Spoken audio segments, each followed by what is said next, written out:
मालिक की साजनवाजी प्यारी सासंग जियो, ब्रह्मचार्य और गृहस्थ जीवन की चर्चा जो हमारे पाक पवित्र ग्रंथों में, पवित्र वेदों में आदि काल से लिखा आ रहा है कि 4 आश्रम बनाए गए, ब्रह्मचार्य, गृहस्थ आश्रम, संन्यास आश्रम और वानप्रस्थ आश्रम। तो उसके अनुसार वो एक महाविज्ञान लिखने वाले संत पीर जो थे वो महाविज्ञानिक थे। अगर आज विज्ञान की नजरिए से देखें तो उन्होंने बड़ा कुछ हमें दिया है। यहां तक ब्रह्मचर्य की बात पिछली बार भी हम इसी सब्जेक्ट को सुना रहे थे, आज भी बताना चाहेंगे कुछ और। फिर गृहस्थ आश्रम पे चलते हैं। ब्रह्मचर्य में इंसान अगर ब्रह्मचर्य पे असल अमल करता है, पूरा अमल करता है, तो उसकी विल पावर, सोचने समझने की शक्ति, शारीरिक पावर बढ़ते ही चले जाते हैं। कैसे? इसकी वजह है डीएनए। बड़े से बड़ा साइंटिस्ट पूरे मनुष्य के शरीर को, यहां तक हमने सुना है 8-9% से लेकर 12-15% तक ही पढ़ पाया है। पूरी ह्यूमन बॉडी को कोई नहीं पढ़ पाया। तो डीएनए को पढ़ना तो दूर की बात है। और डीएनए सेल्स जिसमें बनते हैं या जो भी उसमें क्रिया प्रतिक्रिया होती है, वो आपके विचारों पे, शारीरिक क्षमता पे डिपेंड करती है, निर्भर करती है। तो जब आदमी अच्छे विचारों में रहता है तो डीएनए में बहुत अच्छे चेंजेस आते हैं, प्रोग्रेस होती है पॉजिटिविटी की। पर वो आदमी जो सुमरन करता है, भक्ति इबादत करता है, उसके अंदर पॉजिटिविटी बढ़ती चली जाती है। वो अदृश्य किरणें वो डीएनए में जाके सीधा हिट करती हैं, डीएनए को सपोर्ट करती हैं, और जिससे वो डीएनए में बनने वाले सेल पावरफुल, शक्तिशाली बनते हैं। और वो दिमाग को शक्तिशाली करते हैं। और दिमाग से तो हर इंसान बहुत कुछ जीत सकता है, पर शरीर भी साथ दे। यानी शरीर भी तंदुरुस्त हो और दिमाग भी पूरा काम करे, तो उसमें मनुष्य शरीर असंभव को संभव करने में देर नहीं लगाता।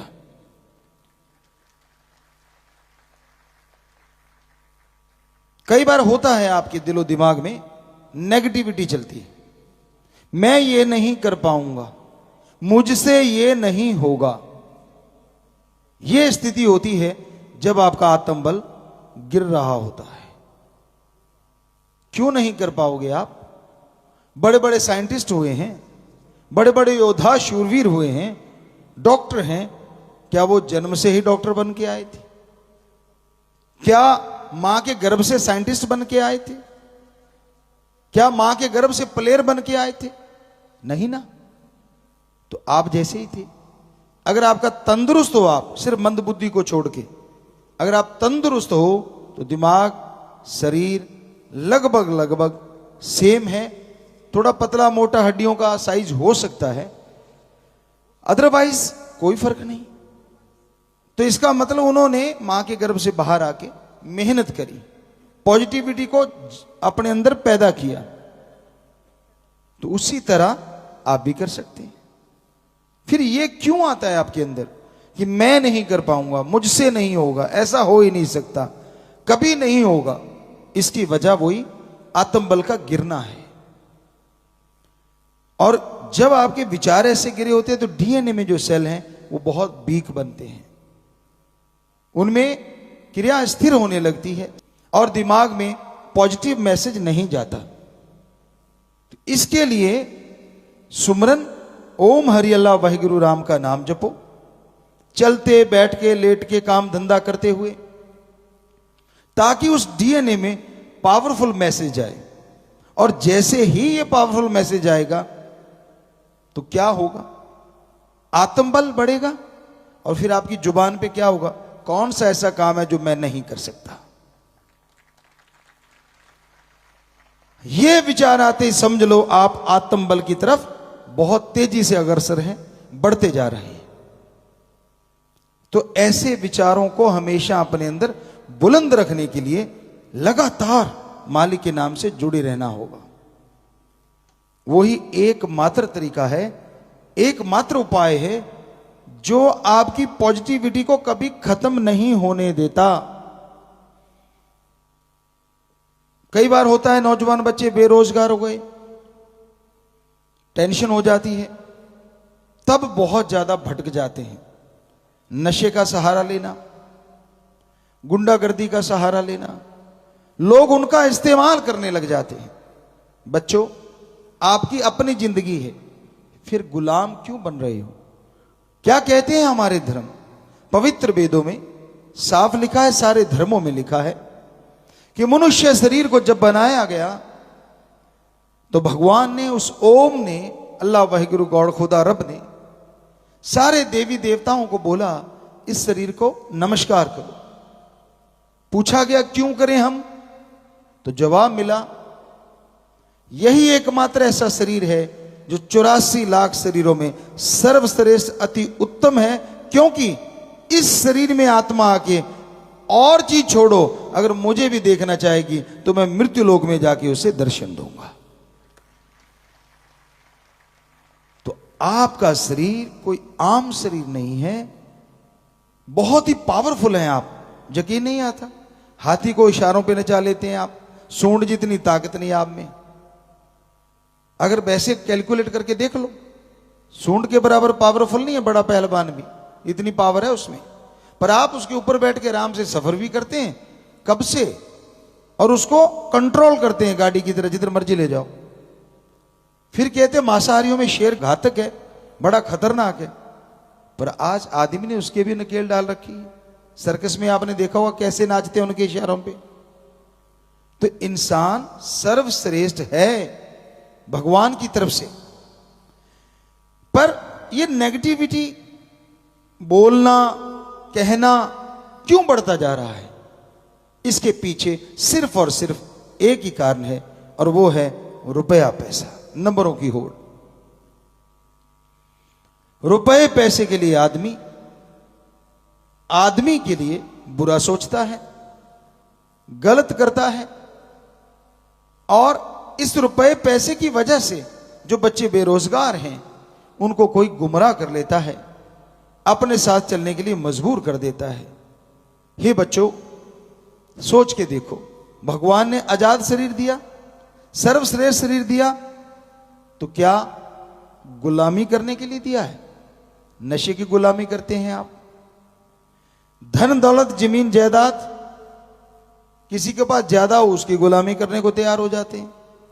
कोई पैसे दे, थोड़ा ऐशो आराम करवा दे, अच्छे कपड़े दे दिए, अच्छी जगह घुमा दिया और अच्छा खाना खिला दिया, जो गंदगी आप चाहते कहीं वहां उससे आपको रूबरू करवा दिया, और आपको लगा मेरे लिए तो ये भगवान है। चंद टुकड़े नोट के लगा के उसने आपको गुलाम बना लिया। भगवान ने आपको आजाद शरीर दिया था, आजाद। क्या आपका जमीर मर गया है जो आप झूठ पे झूठ बोलते रहते हैं? क्या आप जमीर मर गया है जो आप सोचने को मजबूर ही नहीं होते कि मैं गुलाम बनता जा रहा हूं? क्या आप इंसान हैं, कहीं रोबो तो नहीं? जैसा जिसने बटन दबाया वही बोला, वही चला, वैसे ही किया। तो हे बच्चों, ऐसा कभी नहीं करना चाहिए। भगवान जी ने हमें 84 लाख शरीरों में सर्वश्रेष्ठ, सर्वोत्तम माना है और बनाया है। तो बाकी शरीरों से कुछ अलग करके दिखाओ। खाना पीना आपका है, पशु पक्षियों का भी होता है। बच्चे आपके हैं, पशु पक्षियों की भी होते हैं। घर आपका है, घोंसले उनके भी होते हैं, एरिया उनका भी होता है। बल्कि पशु तो जीते जी काम आते हैं, और मरणोपरांत उनका हर चीज काम में, हड्डियां, चमड़ा, मांस सब काम में ले लिया जाता है। यहां तक कि जीते जी मलमूत्र गोबर सब काम में आता है। और आपका जीते जी संभालने की दिक्कत आई हुई है। जनसंख्या इतनी बढ़ रही है तो कहां संभालें उसको, और मरने के बाद हड्डियां संभालने में दिक्कत आ जाती है। वहां भी जुत्तम पेल होती देखी है। किसी सज्जन के साथ हम गए, देखा तो वहां खींचातानी शुरू हो गई, ये तो मेरा ग्राहक है, ये तो मेरा ग्राहक है, ये तो मेरा ग्राहक है। झगड़ा शुरू हो गया। अब उसकी बाजू पकड़ी, कोई इधर खींच के ले जाए, कोई इधर खींच के ले, कपड़े अलग फट गए और टैक्स अलग लगा। तब जाके वो मुक्ति वाला काम मिला। यानी आपकी हड्डियों को भी टिकाने लगाने में जब मरने के बाद उस पे भी पैसा लगता है, और वो भी प्रदूषण फैलाती हैं। तो पशुओं से फिर बेहतर कैसे हो गए आप? एक और उदाहरण देना चाहेंगे जो आज के युग में बहुत हो रहा है। हमने देखा, पहले आपको पशु का उदाहरण देते हैं, ध्यान से सुनिएगा। राजस्थान में यहां हमने जीवन जिया, वहां मिर्ग वगैरह हर तरह के पक्षी रहते थे और बहुत कम लोग मारते थे। चंद लोग होते थे, अदरवाइज मारते नहीं थे। हमारे जैसे लोग उनको बचाते थे। तो वहां पे नील गांव का झुंड बहुत तगड़ा हो गया। अब जब फसल होती थी तो फसल को नील गाय आके खा जाती थी। नाला खाड़ा होता है, वहां पानी लगाते, तारें लगा दी गई खेतों के चारों तरफ, लेकिन वो उनके नीचे से झुक झुक के, यहां से कहते नक्का यानी काट के पानी देने के लिए नाले को काटा गया था, उस जगह से झुक झुक के खेत के अंदर और खाना शुरू। और जैसे किसान आते तो वो भागते, अब भूल जाते क्योंकि पशुपन है, किधर से निकले, कहीं तो छलांग मार के तार के ऊपर से पार होते, डरते। हालांकि किसान कोई शोर नहीं मचाते थे, लेकिन डर ही ऐसा है। और फिर कोई उसके अंदर से निकल जाता।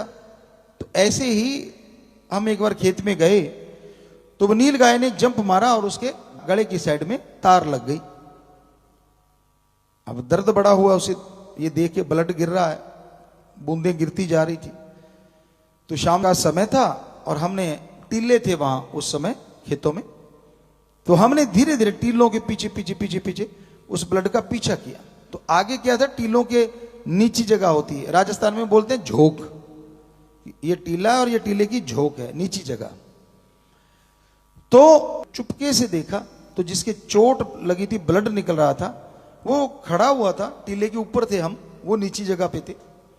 और बाकी उसके जितने भी साथी थे वो चारों तरफ से घेर के खड़े थे।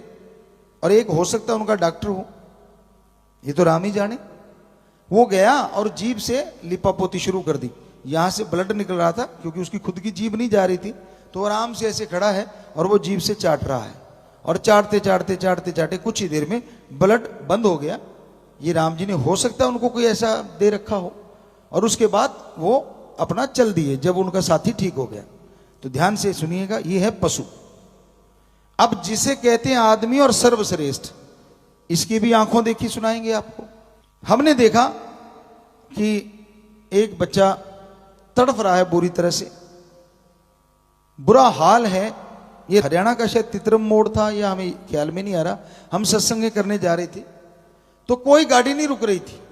हुआ ये कि उस बच्चे की टांग जो थी वो ट्रक के नीचे आ गई और ट्रक भूसे से भरा हुआ था, बहुत ज्यादा हैवी था, और भी उसमें सामान था, कुछ लोहे का कुछ सामान ले जा रहे थे, जो भी था।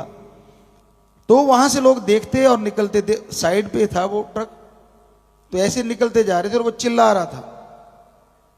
तो हमने देखा बात क्या है, सत्संग करने जा रहे थे, हमने वहां गाड़ियां रुकवाई। अब देखा जैक लगा हुआ है लेकिन जैक काम नहीं कर रहा, तो उसका पैर फिर भी फंसा और वो चिल्ला रहा है बेचारा, बिल्कुल थक चुका था, बेहोशी की तरफ जा रहा था। तो हम भाग के गए, सेवादार भी चले गए साथ। कहने लगे जी अब कैसे करें, जैक तो लगा हुआ है, टायर तो उठ नहीं रहा। हमने कहा टायर की हवा निकाल दो।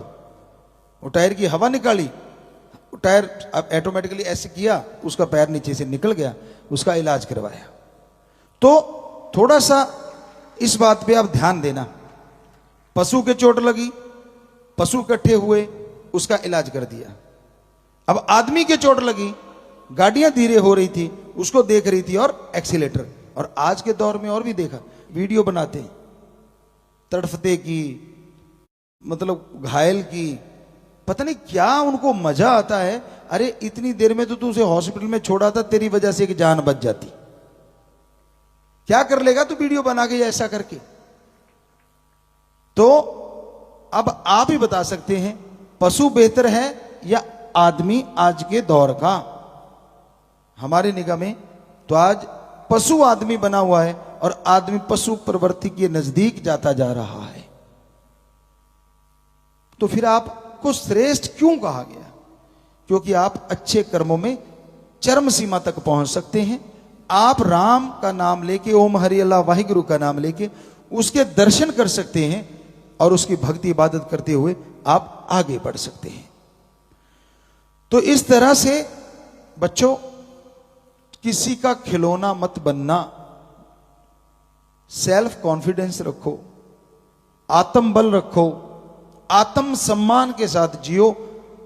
उम्र तो राम जी ने लिख रखी है, श्वास लिखे तेरे श्वास गिरास, श्वास लिख के डाले हुए हैं, वो कम ज्यादा नहीं होते। समय पीरियड जो है वो आगे पीछे हो सकता है।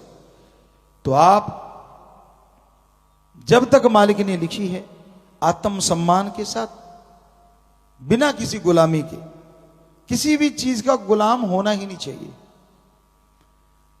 क्योंकि कई बार आदमी आदत डाल लेता है और वो इतनी पक्की हो जाती है, और फिर उसके बिना रहा नहीं जाता। चाहे वो खान पान की आदत ले लो, कईयों को तो रोटी के बाद मीठा लेना ही लेना है, कईयों को होता है ये मैंने खाना ही खाना है। नहीं, अपने बिल पावर को इतना बुलंद रखो, ये नहीं मिलता तो इससे चला लेंगे काम, ये भी बढ़िया है, ये नहीं तो वो बढ़िया है। सो गुलाम तो बनो ना किसी चीज का, बल्कि आपकी चीजें गुलाम हो, कि भाई आप अपनी इच्छा अनुसार अपने आप को बदल सकते हैं। यकीन मानिए, छोटी उम्र में जब आप ये शुरू कर देंगे ना करना, पूरी लाइफ में मजे लेंगे, खुश रहेंगे। तो आदमी को कभी भी अपने जमीर की आवाज को मारना नहीं चाहिए।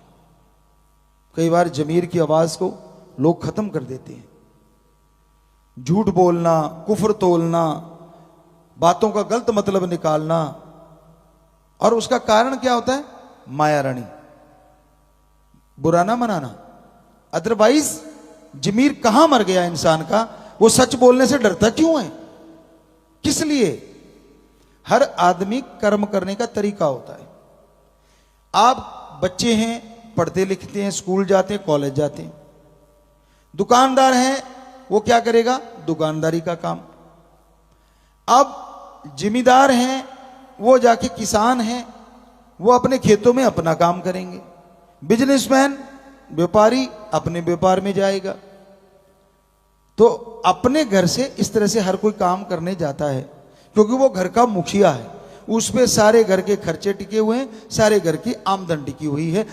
दूसरे शब्दों में सारे परिवार की रोजी रोटी का सवाल है जी। जो बिजनेस व्यापार बड़े हो जाते हैं, बच्चों को तो एक मकसद होता है, पढ़ाई अच्छी करनी है, और पढ़ाई अच्छी करके अच्छे ऑफिसर रैंक तक जाना है। नहीं बच्चों, एक बात और याद रखना, सिर्फ यहीं बस ना करना, आपका फर्ज है पढ़ लिख के सबसे पहले इंसानियत को बुलंद करना, जो मरती जा रही है। इंसानियत ना मरने पाए। इंसानियत कहते किसे हैं? किसी को भी दुख दर्द में तड़पता देख के, किसी को मतलब पशु पक्षी परिंदा आदमी, किसी को भी दुख दर्द में तड़पता देख के उसके दुख दर्द में शामिल होना, और अपने तरीकों से उसके दुख दर्द को दूर करने की कोशिश करना, यही सच्ची इंसानियत है। प्रभु का भी नाम लेना। तो इंसानियत के जज्बे को कभी खत्म ना होने देना। आप बिकाऊ नहीं होने चाहिए, बल्कि अनमोल होने चाहिए। अनमोल कौन होता है? जिसके कायदे बड़े होते हैं, जिसके अपने असूल ऊंचे होते हैं, पूरे समाज के लिए होते हैं। अब हर आदमी, जैसे आपको बोला, दुकानदार ये करता है, खेतीबाड़ी वाला ये, बच्चे पढ़ने, तो हर कोई लगा हुआ है। ऐसे संत जब अपने घर में आते हैं, कहीं भी जाते हैं, उनका एक ही मकसद होता है जिंदगी का, सबका भला करना। हर कोई आता है जाता है अपने परिवारों को संभालने, तो संतों का परिवार तो प्रभु की सारी सृष्टि है, वो उसको सुधारने में लगे रहते हैं। कौन क्या कहता है, कौन क्या बोलता है, वो उसकी मर्जी। हर कोई मर्जी का मालिक है, कोई किसी को कुछ नहीं कह सकता। लेकिन संतों का मकसद एक ही होता है, सबका भला करना और सबका भला मांगना। क्यों? क्योंकि वो भगवान से बेइंतहा प्यार करते हैं। जो ओम हरि अल्लाह वाहिगुरु राम से प्यार करता है, वो उसकी बनाई सृष्टि से कभी नफरत नहीं कर सकता। चाहे कोई गालियां दे, चाहे कोई सत्कार करे, उनके लिए कोई मतलब नहीं इन चीजों का।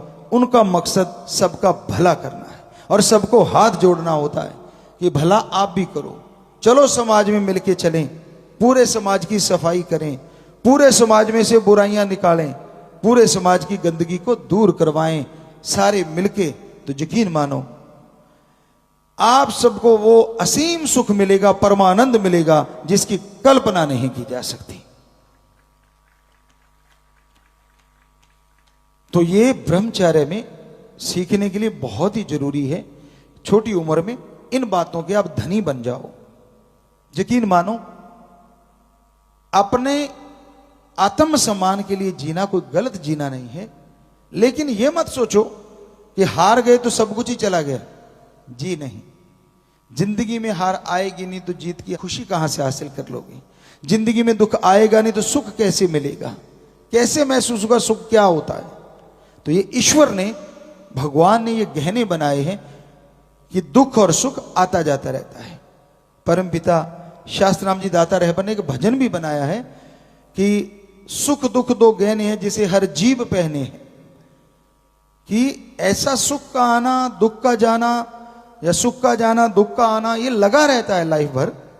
लेकिन सच्चे भक्तजन वो होते हैं, सच्चा इंसान वो होता है जिसको तमीज ना रहे।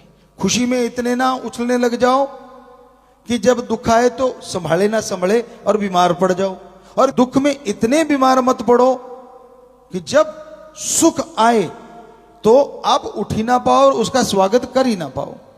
तो चाहे दुख आए चाहे सुख आए, आदमी को तमीज ना रहे, उसे ही सच्चा भक्त कहते हैं, उसे ही कर्म योगी या ज्ञान योगी कहते हैं। तो ये ब्रह्मचर्य की चर्चा कर रहे थे, ब्रह्मचर्य आश्रम। इसके बाद आता है गृहस्थ आश्रम। गृहस्थ आश्रम में इंसान को संयम का प्रयोग करना चाहिए। क्या है ये संयम? क्या है संतोष या संतोख धन? अलग अलग धर्मों में नाम दिया गया है। जो आपके पास है उससे सुख लो और समाज को सुख दो।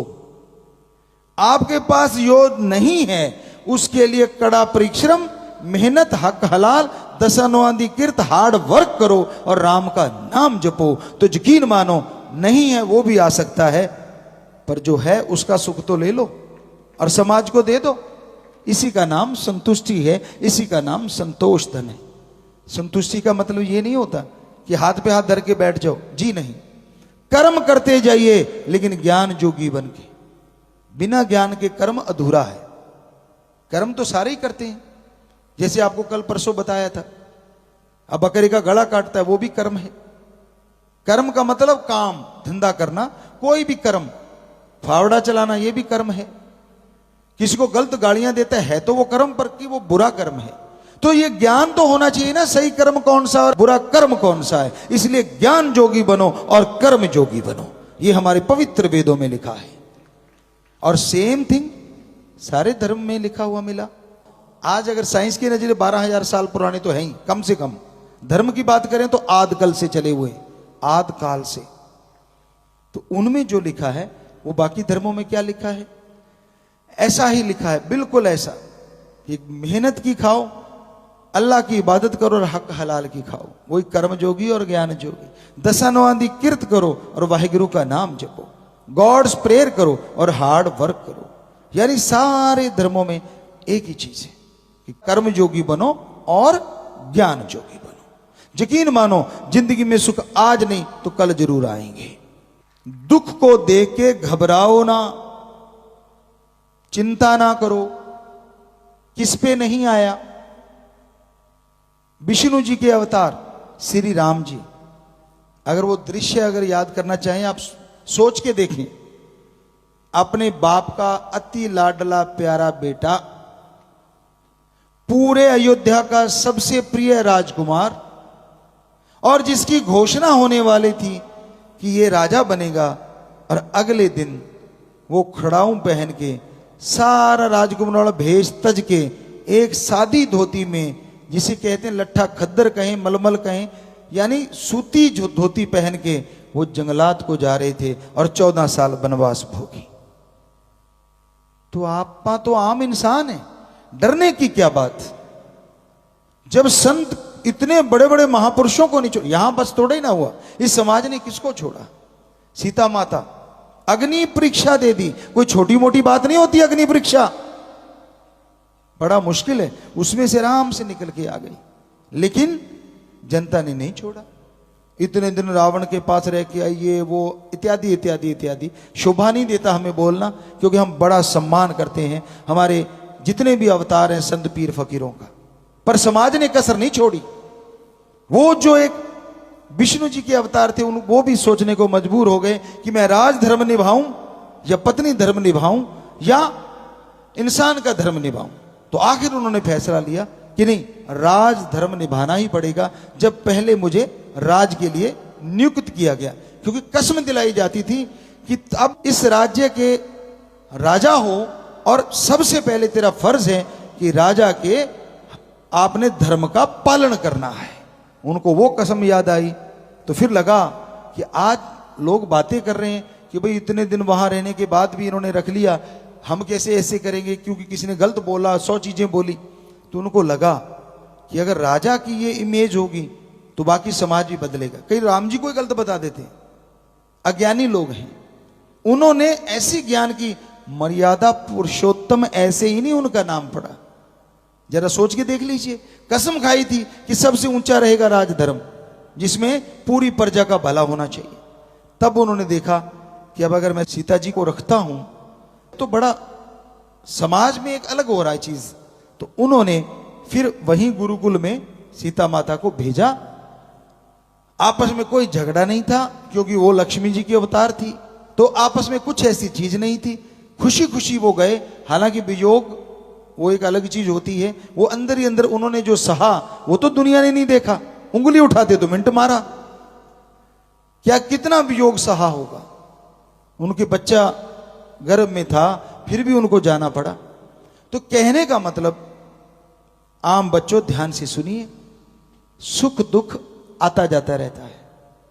सुख के दिन अगर सदा नहीं रहते तो दुख के दिन भी सदा नहीं रहते, ये दिमाग में याद रखा करो। दुख दे के घबराओ ना और सुख दे के किसी को दबाओ ना। आपके पास धन दौलत जमीन जायदाद ऊंचा रुतबा है, धन्यवाद करो भगवान का और भला करो समाज का। अगली बार वो रुतबा लेने के लिए आपको नहीं, लोग आपको देने आएंगे, ले रुतबा ले ले भाई, तू ही अच्छा है, इसके लायक है। अजमा के देख लो, लिखित में गारंटी दे सकते हैं अगर ऐसा ना हो तो। एक छोटा सा उदाहरण लास्ट में आपको बताना चाहेंगे कि एक सरपंच थे, सत्संगी थे, और इसी बात पे बात आ गई तो उनको बोला, कहते जी गुरु जी क्या करूं। बेचारे सीधे साधे, ज्यादा पढ़े लिखे नहीं, थोड़ा सा पढ़े लिखे थे, और हमने कहा बेटा सबका भला करना।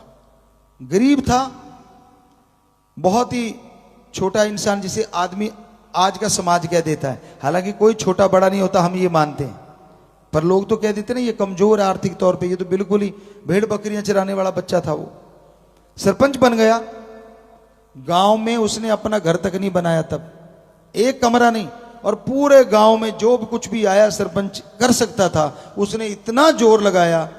हमने उसे बोला कि एक बार ही बनना तू, एक बार, अगली बार सारा गांव आ गया कि इसी को बनाओ। वो कहता जी मैंने नहीं बनना गुरुजी, मेरे से तो ये संभलता नहीं, मेरी तो भेड़ बकरियां ही ठीक है। वो कहे ना ना, इस जैसा कोई काम नहीं कर पाया आज तक, इसने तो कुछ किया ही नहीं, जितना आया लगा दिया, इसका है इसको लगाया, इसका है इसको लगाया। तो पूरा समाज, पूरे गांव उनके साथ थे कि इनको बनाया जाए, लेकिन वो नहीं बने। तो लोगों ने बड़े उदासी प्रकट की। और आज भी कई बार हम मिलते हैं लोग, तो वो याद करते हैं जी उनका टाइम तो कमाल का था, उन्होंने तो कमाल कर दी थी। सो कहने का मतलब यकीन मानिए आज जो लोग शराब पिला के कोई भी चुनाव में जीते, हाथ जोड़ के विनती, अगर नशा छोड़ के आप ये कह दें आर्थिक तौर पे कमजोर लोगों को कि तेरे बेटे बेटी को मैं सारी उम्र पढ़ाऊंगा, ये ले फीस मेरे से लिख के ले ले, तो भाई ये नहीं हो सकता वो आपसे दूर हो जाए, सवाल ही पैदा नहीं होता। क्यों? जिसके बच्चों को आप कपड़े दे रहे हैं, पढ़ाई के लिए किताबें दे रहे हैं, उसको पता है कि आने वाले टाइम में ये अपने पैरों पे खड़ा होगा, तो नेचुरली वो आपके साथ जुड़ा रहेगा। एक दो दिन की शराब से किधर जाएगा वो? तो इसलिए हमारा काम, हम ये नहीं कह रहे कि लोग बांटते हैं, पर सुना जरूर है कि बांटते हैं, देखा हमने नहीं है। तो हम तो ये वैसे ही एक ख्याल आ गया, क्यों ना ऐसा कर दिया जाए।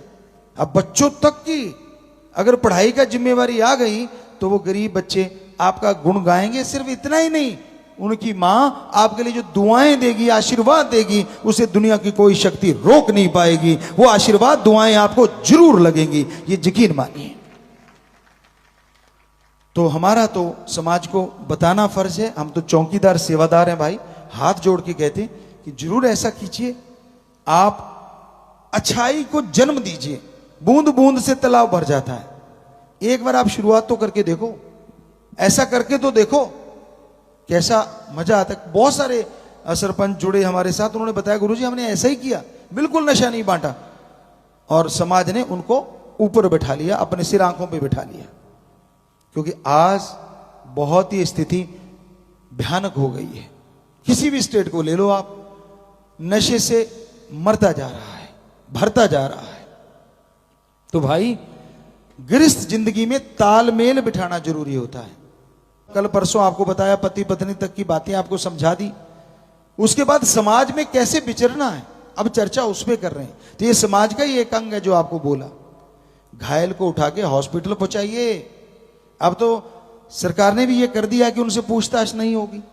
पहले तो गड़बड़ हो जाया करती थी कि भाई जो ले गया उसी को पकड़ लेते, आजा तू ही मार के आया है। लेकिन आजकल तो ऐसा नहीं है, बहुत सुना है हमने। बल्कि सम्मानित किया जाना चाहिए ऐसा आदमी जिसने घायल को उठा के जान बचा दी। पहले लोग कहते कौन पचड़े में पड़े भाई, ऐसी गड़बड़ हो जाएगी। लेकिन आज तो वो चीज नहीं है। तो साथ संग पता नहीं कितने हजारों लोगों को बचा चुकी है, ऐसे तड़फते हुओं को, घायल को। तो उन सबको बहुत बहुत आशीर्वाद, भगवान खुशियां दे। तो गृहस्थ जिंदगी में अपना आदर्श बनाएं।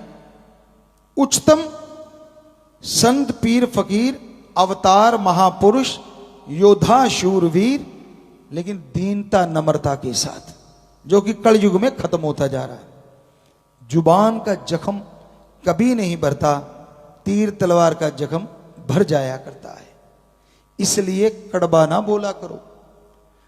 कई कहते जी रहा नहीं जाता, ललक सी उठती है, सामने वाले को देख गुस्सा सा आ जाता है। राम का नाम जाप करके, अल्लाह वाहिगुरु गॉड खुदा रब को याद करके, एक पानी का गिलास सिप सिप करके पी लो। जब गुस्सा है, ज्यादा ही आया हुआ है तो जल्दी चढ़ा लो, चलो कोई बात नहीं। अगले ही पल 50-60% गुस्सा खत्म ना हो जाए तो हम कह देना आप झूठ बोल रहे हो। और बताओ इससे आसान तरीका? तब तो पानी सूझता नहीं। पंगा तो ये है, लेके कोई पानी का हो सकता है उसका गिलास पकड़ के उसके धर दे। कई तो ऐसा भी कर देते हैं। नहीं, ऐसा नहीं करना चाहिए। निरादर मत करो। ये पानी जीवन है। 70 से 90% बॉडी इसी से चलती है। कहीं ऐसा ना हो कल को पानी मुंह मोड़ ले तो। देखा था ना, ऑक्सीजन ने मुंह मोड़ लिया था। मुंह नहीं मोड़ा था, पर अंदर के फेफड़े कमजोर हो गए थे। कितनी गंदी बीमारी, महाबीमारी आई थी। तब पता चला ना ऑक्सीजन की कीमत क्या है। सिलेंडर नहीं मिल पा रहे थे। और है ना हैरानीजनक बात, सबसे बेशकीमती चीज ऑक्सीजन हमारे ओम दाता रहबर ने बिल्कुल फ्री में दे रखी है। कोई टैक्स नहीं, कुछ भी नहीं लगता। अगर इस पे लगता तो, या ज्यादा पानी पे लग जाए तो क्या होगा? कहां से लेंगे सांस? सिलेंडर लेके घूमते फिरोगे क्या?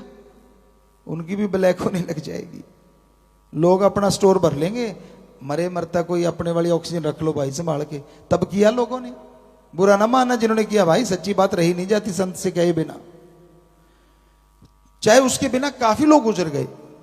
तो हमारा बताने का यहां मकसद, जब आप गृहस्थी बन जाते हैं तो घर का मतलब नहीं होता, समाज का भी आपके लिए, आपके कंधों पे बोझ आ जाता है कि समाज को भी अच्छी दिशा देनी है, घर परिवार की तो अपने आप ही अच्छी दशा बन जाएगी। तो उस राम को, ओम अल्लाह वाहिगुरु गॉड खुदा रब को याद करना अति जरूरी है। जो उन्हें याद किया करते हैं, यकीन मानो उन्हें एक असीम शांति मिलती है, एक आत्मिक आनंद मिलता है, चाहे जगहें कैसी भी क्यों ना हो, अंदर सुरूर रहता है, चेहरे पे नूर रहता है। अरे जाप करके देखो, आज नहीं तो कल जरूर रहता है। समय लग सकता है आने में, जरूर आएगा, जिसे समय भी नहीं मिटा सकता, क्योंकि राम में शक्ति है। ओम एक ओंकार अल्लाह वाहिगुरु गॉड खुदा रब में ये शक्ति है कि वो आदमी के अंदर जब आत्मबल भर देता है तो किसी चीज से उसको ना भय रहता है और ना ही वो कभी किसी का बुरा सोच भी सकता है, करना तो बहुत दूर की बातें हैं।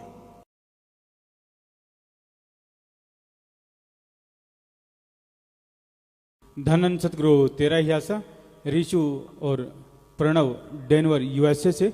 गुरुजी, जब हम किसी इंटरव्यू के लिए जाते हैं तो हमें पता होता है कि हमारा जो प्रोफेशन है उसी सब्जेक्ट के अनुसार सवाल पूछे जाएंगे। हम पूरी तैयारी भी करते हैं, फिर भी नर्वस रहते हैं। लेकिन पिताजी, लोग आपसे किस सब्जेक्ट का, किस टॉपिक पर कहाँ से सवाल पूछ ले कोई पता नहीं होता, आप झट से स्टिक जवाब दे देते हो। आप हमें भी ऐसे टिप्स दो ताकि हम भी फियरलेस एंड कॉन्फिडेंट होकर जवाब दे सकें। जी बेटा, हमने आपको ये मेथड दे रखा है, मेथड ऑफ मेडिटेशन, गुरु मंत्रा। हम उसका अभ्यास बहुत ज्यादा करते हैं, आपसे बात भी करें तो भी करते रहते हैं। आप चेतन मन में, अपने ख्यालों में, सिर्फ सोच से तो आप बोल के कर लीजिए, कहीं अकेले बैठ के या अंदर ही अंदर जाप कर लें जुबान से या ख्यालों से, तो यकीन मानो जब विल पावर आ जाएगा तो कोई सवाल नहीं रहते। ज्ञान होना जरूरी है, ज्ञान तो अर्जित करना पड़ेगा। जैसे आपको बताया, हमने सभी धर्मों को पढ़ा, उन पर रिसर्च किया, तो अपने आप ही वो आत्मबल आ जाता है और फिर सवाल का जवाब मिल जाता है। और कल हमने एक बात कही थी आपसे, आज फिर दोहराना चाहेंगे। जो झूठ बोला करते हैं उन्हें बार बार उस बात को दोहराने की जरूरत पड़ती है, और जो सच बोलते हैं, सच बोलो और भूल जाओ, चाहे 10 साल बाद पूछोगे वो सच का सच ही रहेगा। जी कशिश ये लिखते हैं, गुरुजी, स्कूल कॉलेज के बच्चों को एकदम से आनंद चाहिए, जिसके कारण वो नशे या बुराइयों में फंस जाते हैं। आप जी राम नाम का कोई ऐसा तरीका बताएं जिससे वह शुरू से ही ज्यादा आनंद पा सके। हमारे स्कूलों कॉलेजों में बहुत बच्चे हैं, बहुत बच्चे आगे बढ़ गए हैं। तो अगर आप आनंद ही चाहते हैं, हम लोग अपने समय में क्या करते थे, अकेले बैठे कोई ना कोई बात सुना देना, खेलना, हंसना, दौड़ना, भागना, कूदना, ये आपको मामूली चीज लगती है। अरे ये आपका बेस है, आने वाली जिंदगी इसी बेस पे टिकी है। अगर बचपन में बेस मजबूत हो गया तो पूरे जिंदगी तंदुरुस्ती से जियोगे, वरना 3 पे आ जाओगे। और कहते हैं ना, एक हम पहेली बताया करते थे कि भाई ऐसा जीव बताओ जो पहले 4 पैरों पे होता है, फिर 2 पे और फिर 3 पे आ जाता है।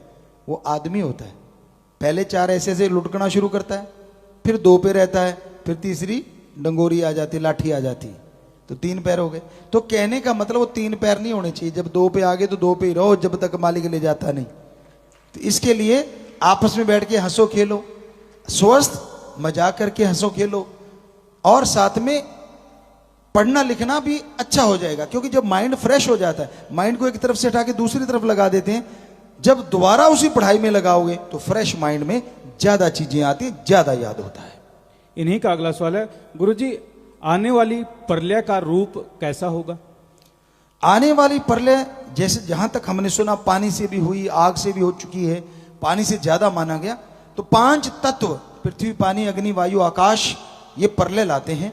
लेकिन आप एक 6वां तत्व भी पैदा हो गया, जो कि पहले भी देखा गया, कारण बनता है, और वो है आदमी, मनुष्य। इसकी जो ईगो है, इसकी बढ़ती हुई तृष्णा कह लें, मृग तृष्णा कह लें, आकांक्षा कह लें, जो मर्जी नाम दे दीजिए, इतनी बढ़ती जा रही हैं, इतनी बढ़ती जा रही हैं। तो टकराव जब निश्चित हो जाता है तो हो सकता है उस प्रलय लाने में आने वाले समय में मनुष्य भी कोई बहुत बड़ा रोल अदा कर दे। कौन है, कैसा है, हमें कुछ पता नहीं, लेकिन जो फील आया आपकी सेवा में अर्ज कर दिया। गौतम ये कहते हैं, गुरुजी मैं दुबई गया था, वहां मैंने ट्रांसपोर्ट में काम शुरू किया तो पता चला कि वहां नशे का व्यापार होता है। नशीले पदार्थ दुबई से सऊदी अरब लेकर जाते हैं जी। ट्रांसपोर्ट वाले ने बोला कि तुम्हें ज्यादा पैसे मिलेंगे, तू भी ये नशा तस्करी का ये काम कर ले, पर मैंने आप जी के वचनों पर चलते हुए उसे साफ मना कर दिया। इस चक्कर में मैं वापस इंडिया ही आ गया। शाबाश बेटा शाबाश, बहुत बड़ी बात है। फिक्र ना कर, भगवान से प्रार्थना करेंगे, भगवान तेरे को अपने काम धंधे में तरक्की दे। राम जी कृपा करने वाले हैं।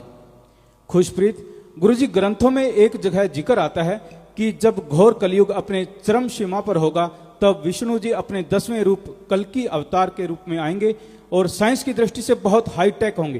क्या कल्कि अवतार ले चुके हैं? बेटा ये तो राम जाने और उसका काम जाने, हम कौन होते उसमें दखल देने वाले। और किसके पास है भगवान को पढ़ने की बात? आदमी को नहीं पढ़ सकता। सामने वाला जो बात कर रहा है उसका क्या मकसद है, कहां वो पहुंच गया, क्या आप समझ पाओगे? जी नहीं। तो भगवान की मर्जी को कौन जाने, वो कब आएंगे कब जाएंगे किसी को पता नहीं चला। तो वो राम जी को पता है, वो आ चुके हैं या आएंगे या क्या करेंगे, ये उन्हीं के गर्भ, यानी कहते हैं ना समय की गर्भ में छुपा हुआ है। वो तो राम जी जानते हैं, भगवान खुद जानता है, आदमी उसको नहीं पहचान पाता।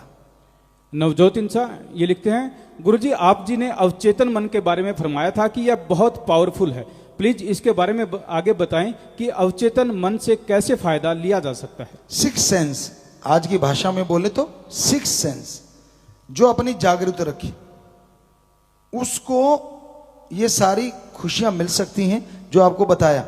जैसे संत या कोई भगत अपना सिक्स सेंस को ओपनली खोल लेते हैं, ये कभी कभी काम करती है। मान लो यहां से एक चीज आई तो अपने आप आंखें बंद हो गई, तो वो सिक्स सेंस है कि आंख में ना कुछ पड़ जाए, आंखें ऑटोमेटिकली बंद हो जाती। हुआ है ना, ऐसा होता है ना।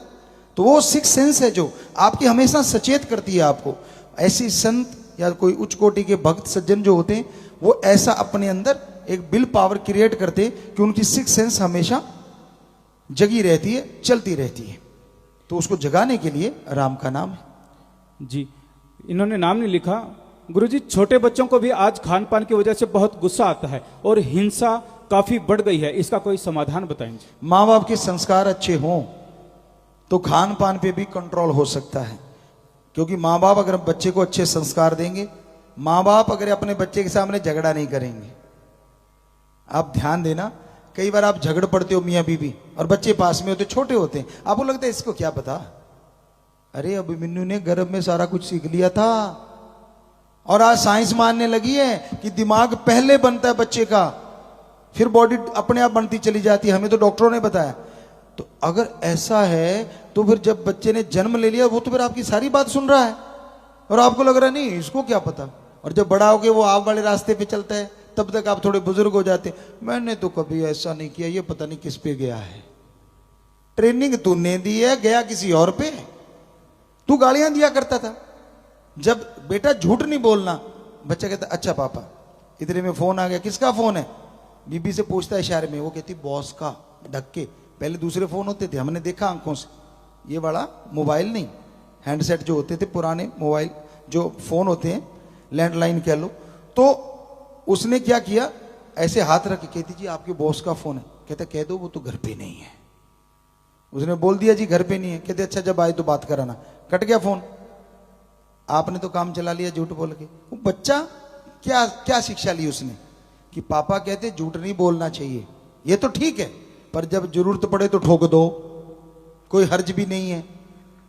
तो आपने ट्रेनिंग दे रहे हो ना, बाद में कहोगे कैसे संस्कार। तो संस्कार अच्छे दो, खान पान की चीजें अच्छी लेके आओ। ये जो एकदम उत्तेजित करती हैं, ब्लड प्रेशर हाई हो जाता है, उन चीजों से परहेज करो तो जरूर बच्चों का ये गुस्सा शांत हो सकता है। और बच्चा अगर राम नाम में लग जाए, विल पावर आने से भी गुस्सा खत्म हो जाता है। ये लिखते हैं कि गुरुजी हम अच्छा व्यवहार करते हैं, हमारे अच्छे व्यवहार के बावजूद भी कुछ लोगों को समस्याएं आती है, ऐसा क्यों होता है?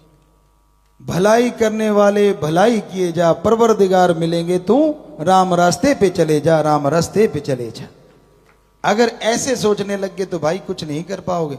कहने वालों की अपनी मर्जी, राम नाम पे चलने वालों की तो एक ही मर्जी होती है, जिस रजा में राम रखे उस रजा में हरी रस चाखे, कि जिस रजा में वो रखना चाहता रहते हुए अपना काम करते जाओ। मानवता भलाई के करने हैं तो करने हैं, नशा छुड़ाना है तो छुड़ाना है, बुराइयां छुड़ानी है तो छुड़ानी है, बस लगे रहिए। कौन क्या कहता है, क्या लेना है, वो जाने, उसका काम जाने। परी और संजू हिसार से ये लिखते हैं कि गुरुजी, नाम चर्चा घर में सेवा के दौरान हम जो भोजन करते हैं वो लंगर होता है या फिर साधारण खाना होता है? साधारण खाना नहीं होता। जहाँ राम नाम की चर्चा होती है वहां हमेशा उसको लंगर, लंगर का मतलब होता है कि जहां भक्ति की भावनाएं शामिल हों उसको लंगर कहा जाता है। तो वहां ये बड़ी सत्संग कोई संत पीर फकीर करता है वो उतने ही पावरफुल जो मस्ताना जी के वचन है वो होते हैं। अदरवाइज लंगर तो लंगर ही होता है, लेकिन फर्क इतना ही होता है कि वो एक नाम चर्चा की गई तो उसका असर उतना, सत्संग हो गई तो वो राम नाम की चर्चा होगी, वहां का जो लंगर है वो और ज्यादा फलदायक होता है। अर्श दीपक डबवाली से, गुरुजी एक्सरसाइज करने के लिए खुद को कैसे प्रेरित करें जी? बहुत सालों से आलसीपन ने जकड़ा हुआ है। हाँ बेटा, उठना तो तेरे को पड़ेगा। ऐसे कर, टाइम पीस अलार्म का लगाता है वो अपने चारपाई से 15-20 फुट दूर रख दे, और अलार्म भी कड़ाके वाला होना चाहिए, तो वहां तक उठ के जाएगा, फिर तो है ठीक। और अगर बिस्तर के किनारे है तो ट्रक करके हाथ मारा और फिर खुराटा मारा, फिर मुश्किल है। तो ये छोटी छोटी तरीके हैं कि थोड़ा दूर रखो अलार्म को, उठ के जाना पड़े, उठते ही पानी पियो, और पानी को हाथों पे लगा के दोनों आंखों पे लगा लो तो आड़ से उड़ जाएगा, नींद खुल जाएगी। उसके बाद चलना तो आपको पड़ेगा ना बेटा, पड़ोसी आके तो लेके नहीं जाएगा। अब आप फ्रेश हो लिए, थोड़े ठीक हो गए तो फिर घूमिए। यकीन मानिए, अर्ली मॉर्निंग आपको शायद कुछ वीडियो डाली हैं या कुछ डालने वाली, हम रोजाना ही लगभग, कई बार आप में बिजी होते हैं, अदरवाइज रोजाना ये रूटीन है हमारी लाइफ का। अर्ली मॉर्निंग उठना ही उठना, हम लगभग 3 बजे 4 बजे उठ ही जाते हैं। 4 बजे इसलिए कहा, कई बार 2-2:30 बजे ही सोते हैं, यहाँ आपकी सेवा में लगे रहते हैं, तो 4 बजे 1.5-2 घंटे मिल जाएं काफ़ी रहता है। ज़्यादा से ज़्यादा 4-5 घंटे मिल जाएं। ये लाइफ में हमने ज़िंदगी ऐसी जी है, 4 घंटे सो के, 4 से 6, कभी नहीं 6 हो जाए उस दिन तो पूछो ना, ऐसे लगता है कि एक यज्ञ सा कर लिया। अदरवाइज तो ये आपके सामने है, आप तो देखते हो सेवादार, तो डेली की बात है, कोई नई बात तो है नहीं। तो आप क्या अपने शरीर के लिए एक आधा घंटा भी नहीं निकाल सकते? 21 दिन जैसे तैसे मुश्किल में तंग होके आप एक्सरसाइज करते रहो। 22वें दिन वो 21 दिन की गई एक्सरसाइज आपको सोने नहीं देगी, बेचैनी लगा देगी कि चल उठ उठ उठ, घूमने चल चल चल चल। 21 दिन तो आप जोर लगाओ, फिर एक्सरसाइज भी साथ देगी। तो बाकी मर्जी आपकी भाई, मानना ना मानना मर्जी के मालिक। हरिद्या ये लिखते हैं कि गुरुजी, मैंने नाम लिया हुआ है पर एग और नॉन वेज खाने का बहुत मन करता है, इससे कैसे छुटकारा पाऊं? बेटा सोचा कर, जिनको काट के तू खाता है उनके अंदर भी मांस है, क्या तू अपने शरीर का टुकड़ा काट के खा सकता है? क्यों नहीं खाएगा? कारण दर्द होता है। तो जिनके तू काट के खाता है या खाने के तेरा दिल करता है, क्या उनके मरहम पट्टी होगी जब छुरी चलाएगा? तेरे दर्द होता है बेटा जी, दर्द उनके भी होता है। तेरी फैमिली है तो फैमिली उन पक्षियों की, उन जानवरों की भी होती है, पर वो बेचारे उस सीमा में बंधे हुए हैं, उनका माइंड ही उतना है, आकाश तत्व नाम मात्र है, इसलिए वो सोच नहीं पाते। तो बेटा ये चीजों को छोड़ो, राम का नाम जप के खाने की बहुत सारी चीजें, सोयाबीन है उस जैसी बन सकती है, अगर आपको ज्यादा ललक है तो उसकी सब्जियां ऐसी ऐसी बन जाती हैं कि आप पहचान ही नहीं पाते। और प्योर वेजिटेरियन का वेजिटेरियन, और साथ में प्रोटीन कई गुना ज्यादा। अंजलि राणा, गुरुजी फिश ऑयल को वेज मानते हैं क्योंकि फिश को मारते नहीं, कहते हैं कि ऑयल के लिए इंजेक्शन से उनका ऑयल निकालते हैं, मार्गदर्शन करें जी। बेटा हम डॉक्टर से पूछ सकते हैं, क्या वो उसका ऑयल फिश के काम नहीं आता? क्या ऑयल निकालने के बाद फिश 100% वैसी रहती है? क्योंकि ऐसे तो आप ही ब्लड डोनेट करते हैं। अगर आपका 7वें दिन पूरा हो जाता है तो अगर उस मछली का, फिश का जो ऑयल है, आप कह रहे हो कि वो इंजेक्शन से निकालते, क्योंकि हम इस तह तक पहुंचे नहीं है, इस बारे में प्रयोग नहीं किया। हालांकि हम बहुत विज्ञान को मानते हैं, बहुत सारा नॉलेज है, लेकिन ये चीज हमने प्रैक्टिकली नहीं देखी, ना करी।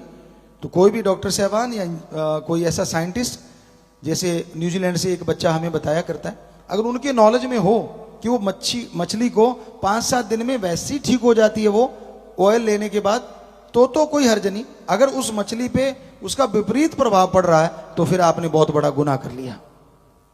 अमनदीप ये लिखते हैं कि गुरुजी पढ़े लिखे लोगों को हालांकि पता होता है कि नशा बर्बादी का घर है और डॉक्टर्स भी बहुत नशा करने लगे हैं, कोई हल बताएं जी। भाई पढ़ लिख गए और फिर कड़ गए तो उसके बाद तो हल तो बड़ा मुश्किल होता है ऐसे लोगों के लिए, क्योंकि वो कह देते हैं हम तो ML थोड़ा छोटा सा पैक मारते हैं रात को सोते टाइम, थोड़ा सा बस 2-3 पैक मारते हैं, इससे आगे नहीं बढ़ते। कोई कहता नहीं नहीं हम यार दोस्त बैठ के मारते, कोई कहता नहीं नहीं मैं तो घर में अकेला बैठ के पीता हूं। तो बहुत करोड़ों लोगों में हमें जिनका नशा छुड़वाया ऐसे बोलते हैं। और शुरुआत में वो छोटा छोटा पैक मारने वालों के बच्चे भी कहीं ना कहीं सामने तो चुप के शुरू हो जाते हैं। और आप कभी भी देख लो ना, स्पिरिट वगैरह है वो अगर आप पियोगे तो क्या होगा, जख्म को जब इतना जला देता है तो आंतड़ियां तो बहुत नाजुक है अंदर, अल्कोहल अंदर जाएगा, ये कैसे पॉसिबल है कि उनको तंदुरुस्त कर देगा। बाकी डॉक्टर साहबानों से पूछेंगे भी हम, यहाँ बैठे होंगे, सेवा पे आते हैं हमेशा, क्योंकि यहाँ बीमारी का इलाज फ्री होता है। तो अगर वाकई अल्कोहल पीने से आंतड़ियों का भला होता है फिर तो बात अलग है। हमारे ख्याल से तो 100% नुकसान ही होता है। तो ये चुपके ये शरेआम छोड़ दो तो अच्छी बात है। धर्म तो कहता है किसी धर्म में जगह ही नहीं है कि किसी भी तरह का नशा नहीं करना चाहिए, हिंदू मुस्लिम सिख ईसाई, ये तो हमने पढ़े, इनमें तो कहीं जिक्र नहीं। बाकी आप जिक्र करवा दो अपने हाथ से लिख के तो बात अलग है। पवित्र जो पुरातन हमारे प्राचीन ग्रंथ हैं कहीं जिक्र नहीं है, बल्कि रोका गया है कि ये नहीं। कई लोग कह देते जी वो इंद्रदेव पीते हैं, उसका नाम यहां भी धर देते हैं, उसका नाम सोमरस। हम शराब में सोमरस पी रहे हैं। सोमरस का पता है कितना टाइम लगता है, अमृत को बोला गया एक तरह से। और ये आपका सोमरस थोड़ा सा ज्यादा पी लो, कुत्ते मुंह ना चाटे तो कह देना, निकल जाता सारा सामान ऊपर से। ज्यादा पीते जाते हजम होता नहीं, सारा बाहर, और होश रहती नहीं। और फिर ये हमने अपनी आंखों से देखी चीज, बुरा ना मनाना, आप लोगों का नहीं चाटा होगा, लेकिन हमने ऐसा होते देखा है कि उन्होंने उल्टियां करी और वो मुंह चट रहा और वो आगे से बोल रहा है। आपने सुनी है बात, शॉर्ट में बताना चाहेंगे। वो एक हेयर ड्रेसर थे, वहां आज भी हैं। हम जब सफाई महाअभियान चल रहा था राजस्थान का तो वो दिखाया कि उनका नाम था चांद हेयर ड्रेसर। तो उनसे वो शेव करवाने जाते थे, हमारे साथी थे।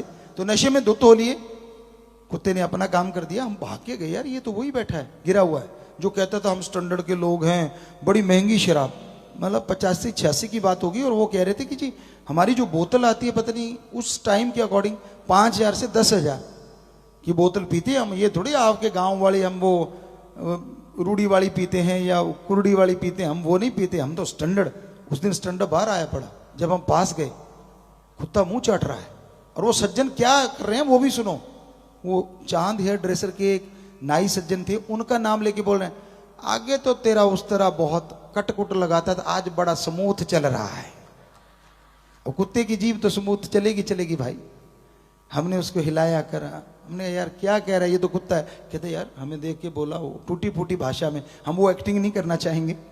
तो उसने टूटी फूटी भाषा में कहता तू तो कभी किसी को बुरा ही नहीं बोलता, आज मेरे नाई को कुत्ता क्यों कह रहा है। हमने पानी के मारे छींटे उसको बैठा किया। हमने कहा तू ही गड़बड़ है। कहता क्यों। हमने कहा वो जा रहा तेरा नाई, तू क्या कहेगा उसे। कहता अच्छा इतनी देर कुत्ता ही मुंह चाट गया। तो मतलब हो जाता है सबके, कई बार स्टैंडर्ड बाहर भी ला देती है, ये दोनों चीजें अंदर रहती, ये स्टैंडर्ड वाली अंदर गई, स्टैंडर्ड बाहर। फिर भी आप कंट्रोल किए हुए हैं तो ये आपकी हिम्मत है। पर हमें लगता है हिम्मत कभी ना कभी हार जाता है बंदा। उससे पूछा तू तो हमेशा शिक्षा देता था, बड़े सज्जन थे। कहता यार क्या करूं, आज मेरी प्रमोशन हुई थी, पहले ही बहुत बड़े थे वो, उनकी और प्रमोशन, यार दोस्तों ने पार्टी रख दी। कहता जोश सा आ गया, रोज घर में बैठ के 2 पैक पीने वाले ने पूरी बोतल चढ़ा ली। और फिर कहता दोस्त कहते छोड़ाएं। कहता यार ऐसे मैं मतलब गैरत थी कि मैं बड़ा कुछ हूं, ऐसे मुझे छोड़ने जाएंगे, ये एटिकेट नहीं है। कहते मैं है अकेला जाऊंगा। कहते बस यहां तक पता चला, बाद में तो लगा घर में सोया पड़ा हूं। तो भाई नशे बर्बादी का घर है हमारे अकॉर्डिंग, मानो ना मानो वो आपकी मर्जी, आपकी थ्योरियां अलग अलग है। जैसे अभी सोमरस और भी कोई ना नाम रखे होंगे अलग अलग पीने के लिए। एक छोटी सी बात और याद में आ गई, एक साइंटिस्ट था, बेचारे ने आके दिखाया कि देखो ये शराब है, थोड़ी सी शराब ले ली गिलास में, एक कीड़ा छोड़ा, वो कीड़ा मर गया उसमें। कहता पता चला कितनी खतरनाक है, कीड़े को मार दिया। वो शराबी बैठे थे सामने, कहते जी चल गया पता। कहते क्या पता चला।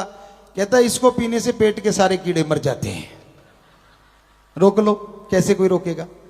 तो भाई वो बात तो आपकी अपने तरीके से होगी, लेकिन इससे कीड़े मरते नहीं, पैदा तो चाहे हो जाए, अच्छे वाले जरूर मर जाते हैं जो बैक्टीरिया हमारे शरीर में होते हैं। जी विजय इंसा ये लिखते हैं, गुरुजी एक प्लेयर को कितने घंटे मिनिमम और मैक्सिमम नींद चाहिए? प्लेयर को 6 से 8 घंटे आज जरूरी मानते हैं, साइंस भी मानती है, क्योंकि पुरातन समय में ये माना गया था कि इतने तो टाइम जरूरी है।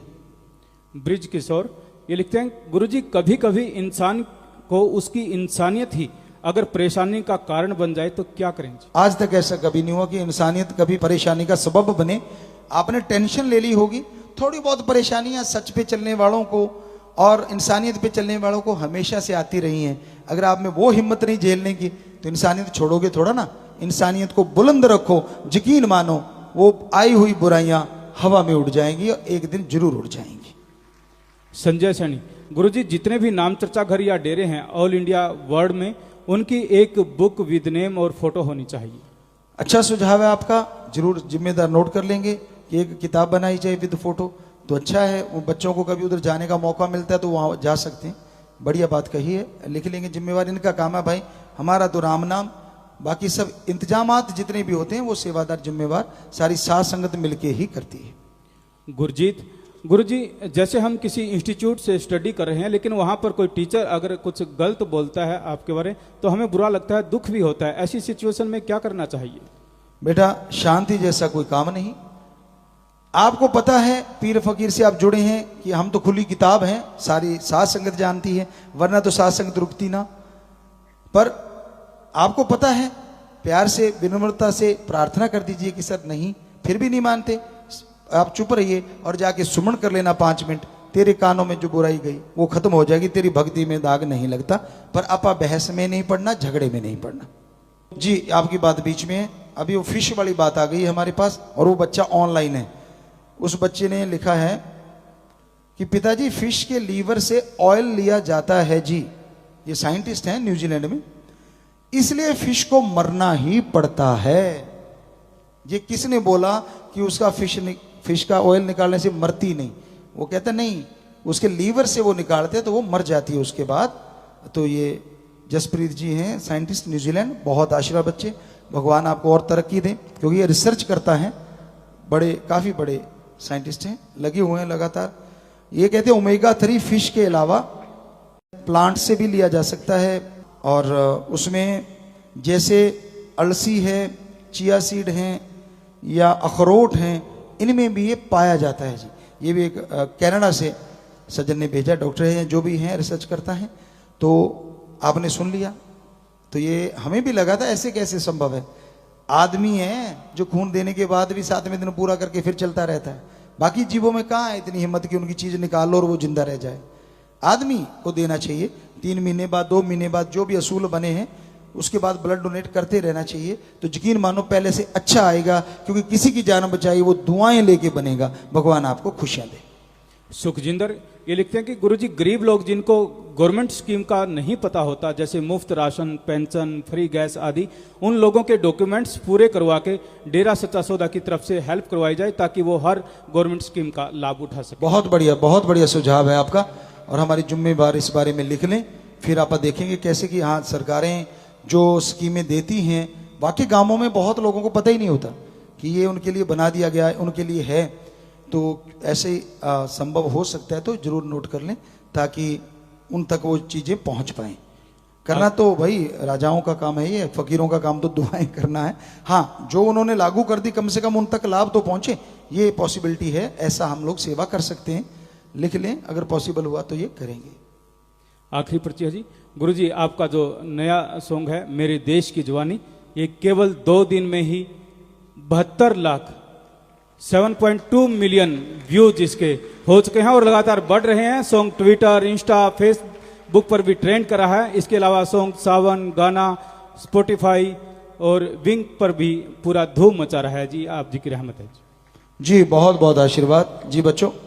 और ये ज्यादा लोग देख रहे हैं, हो सकता है बच्चों में कुछ और ट्रेंड रहता हो कि मेरे फॉलोअर्स बढ़ गए, व्यूज बढ़ गए, ऐसा होगा। पर हमें खुशी इस बात की होती है अच्छा जितने लोग सुनेंगे शायद उनमें से 50% ने भी नशा छोड़ दिया तो हमारा गाया हुआ जो भक्ति का गाना या उसे भजन कहते हैं हम अपनी भाषा में, वो सफल हो जाएगा कि अगर लोग उसको छोड़, क्योंकि पहले जो निकाला था पंजाबी में, इस बार हिंदी का है तो लोगों तक पहुंचा और उसका मकसद कुछ नहीं, अपनी वाह वाह करवाना नहीं, राम जी की औलाद को सुखी करना है, एक मैसेज दिया है।